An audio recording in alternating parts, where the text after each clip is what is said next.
السلام علیکم ناظرین، ہمارے ملک ہندوستان کے احوال دن بدن کشیدہ ہوتے جا رہے ہیں۔ مسلمانوں کے لیے، اہل ایمان کے لیے احوال برے ہوتے جا رہے ہیں۔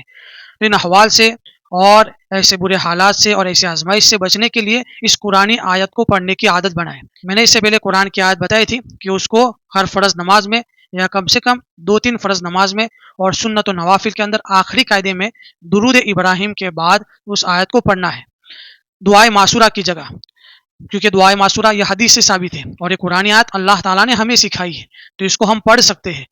اگر کسی کو دعائے معصورہ پڑھنی ہے تو درود ابراہیم کے بعد اس آیت کو پڑھے اور اس کے بعد دعائے معصورہ پڑھے۔ اور پہلی آیت میں نے جو بتائی تھی وہ یہ تھی، ربنا لا تجعلنا فتنة للقوم الظالمین ونجنا برحمتک من القوم الکافرین۔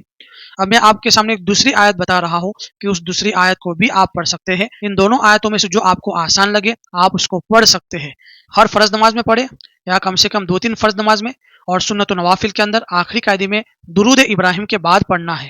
اور دوسری آیت کریمہ یہ ہے، ربنا علیک توکلنا والیک انبنا والیک المصیر ربنا لا تجعلنا فتنة للذین کفروا واغفر لنا ربنا انک انت العزیز الحکیم ربنا علیک توکلنا والیک انبنا والیک المصیر ربنا لا تجعلنا فتنة للذین کفروا واغفر لنا ربنا انک انت العزیز الحکیم۔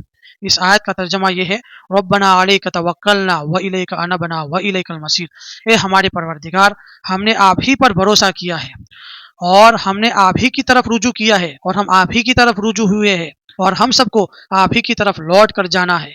ربنا لا تجعلنا فتنة للذین کفروا واغفر لنا ربنا انک انت العزیز الحکیم، اے ہمارے پروردگار، ہمیں کافروں کے لیے آزمائش اور فتنہ نہ بنائیے اور ہمارے گناہوں کی بخشش فرما دیجیے اور ہماری مغفرت فرما دیجیے۔ یقیناً آپ اور صرف آپ کی ذات وہ ہے جس کا اقتدار بھی کامل ہے اور جس کی حکمت بھی کامل ہے۔ تو آپ کو ان دو آیتوں میں سے جو آسان لگے اس کو آپ پڑھ سکتے ہیں اور پڑھیں، انشاءاللہ ضرور فائدہ ہوگا، اور آگے بھی شیئر کریں تاکہ اور بھی لوگوں کو فائدہ ہو۔